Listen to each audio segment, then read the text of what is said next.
ओम शांती.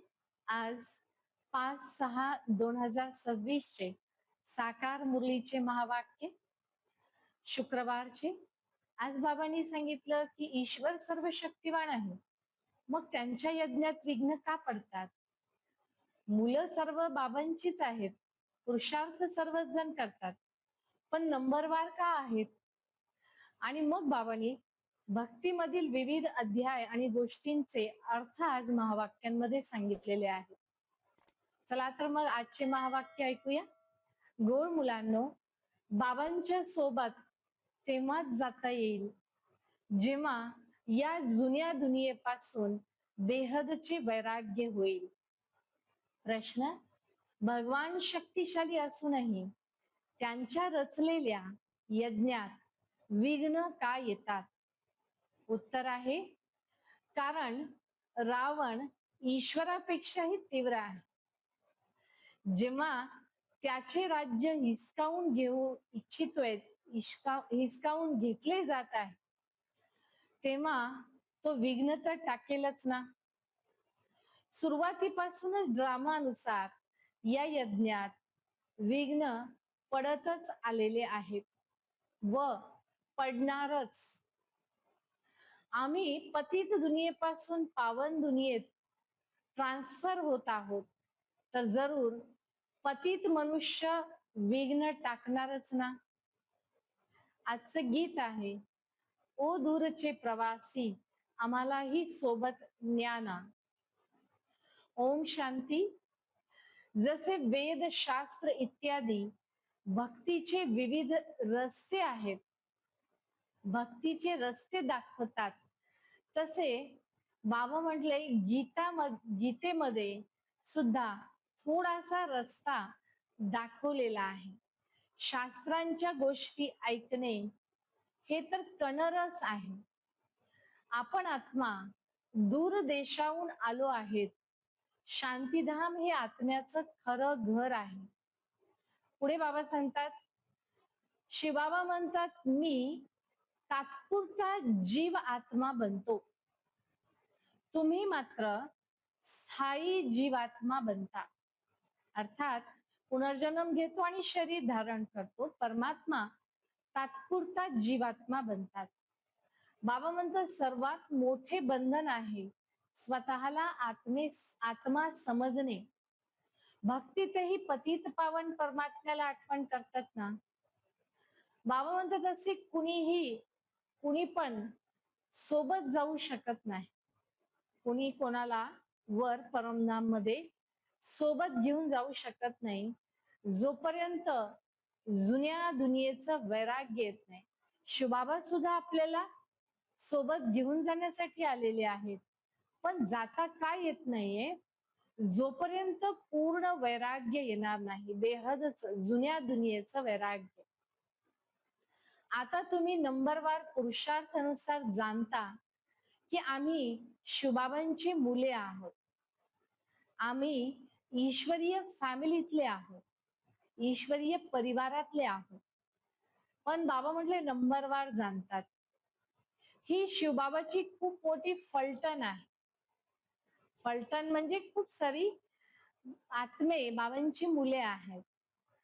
कथेत दाखवतात की पांडव कौरवांचं द्यूत झालं, खेळ झाला, आणि त्या खेळामध्ये राज्यभाग्य डावामध्ये लावण्यात आलं.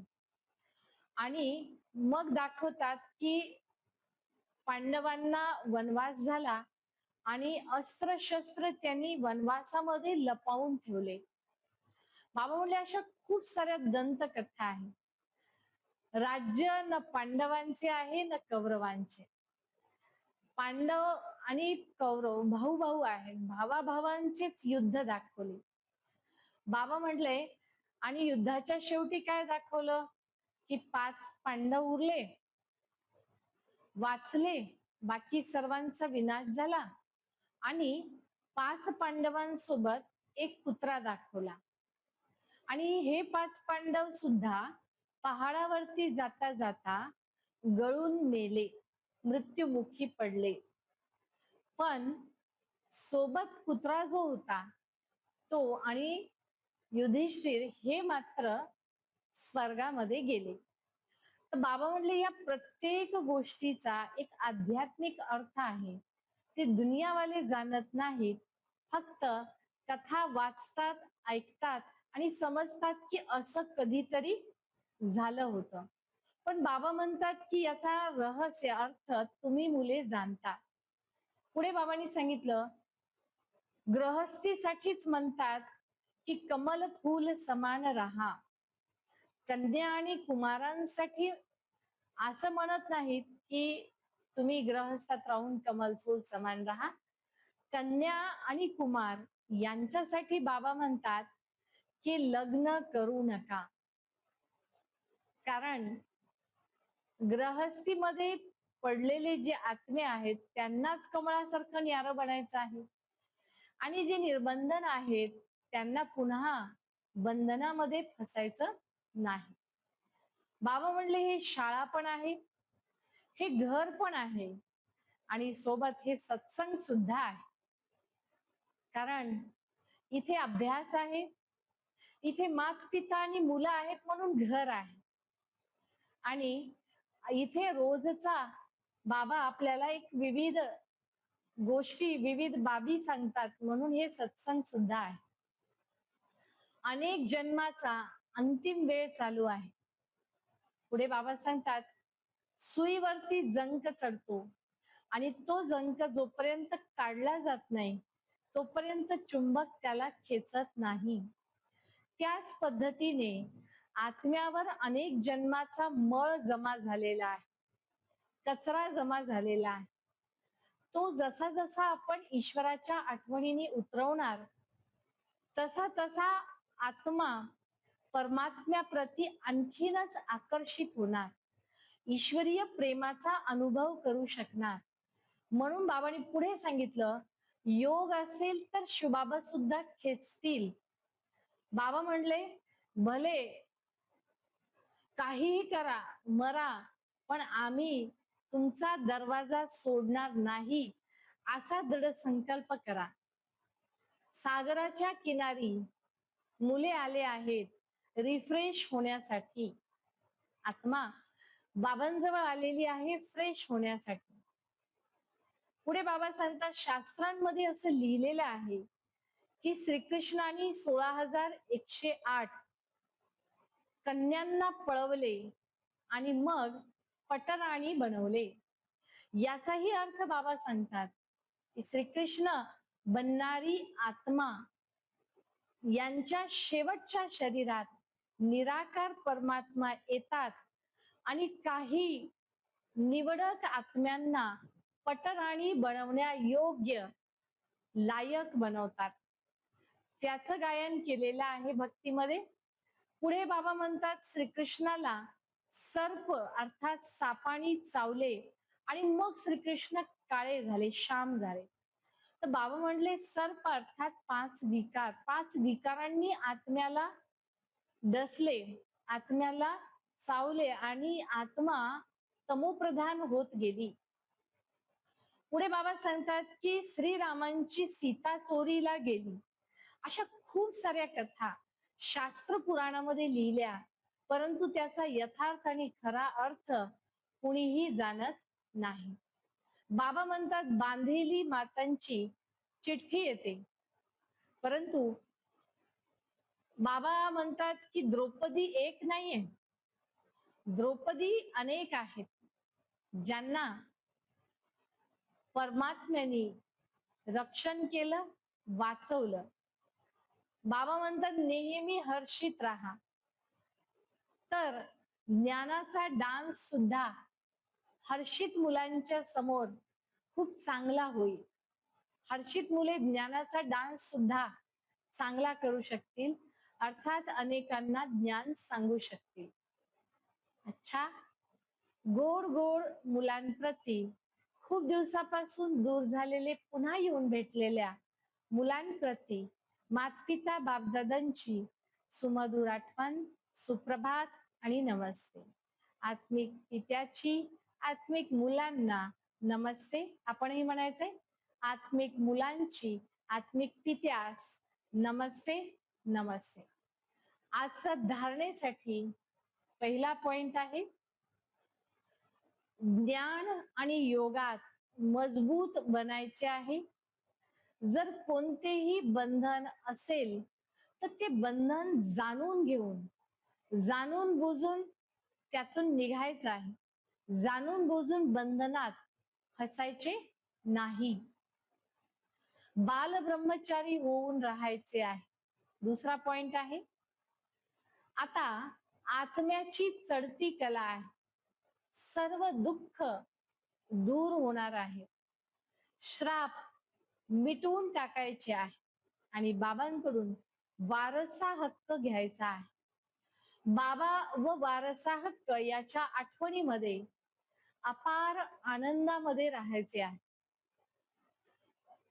आनंद, बाबा म्हटले, वारंवार पडताळणी करा की आमचा बुद्धियोग कुठे भटकत तर नाही ना.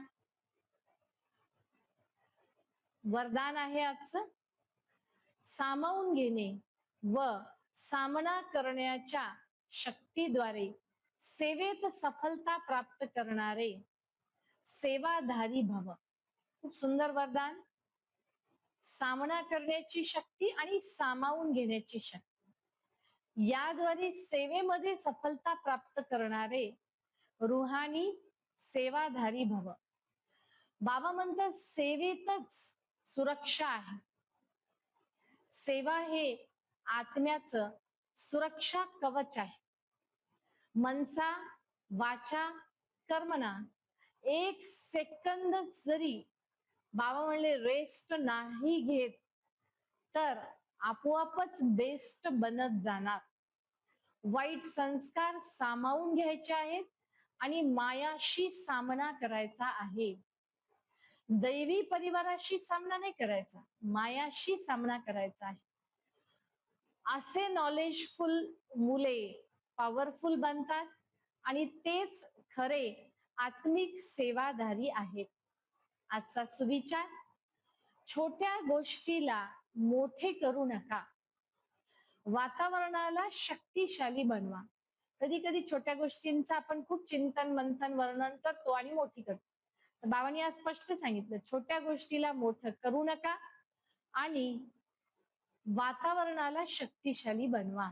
आजचा अव्यक्त इशारा, सदा हर्षित राहण्यासाठी स्वभावाला सरळ बनवा आणि सहनशीलतेच्या गुणास धारण करा. आजचा पॉइंट आहे, नवीन जीवनाचे दान द्या. कोणालाही जेव्हा भेटतो तेव्हा नवीन जीवनाचे दान द्या. कमल समान स्थितीच्या आसनावर डबल लाईट बनून राहा. कमळाच्या फुलावर हलके डबल लाईट बनायचं आहे आणि स्वभावाला सरळ बनवून आपल्या जीवनाला शक्तिशाली बनवायचं आहे. या सर्व गोष्टींचं विस्तृत विश्लेषण आज बाबांनी महावाक्यांमध्ये केलेलं आहे.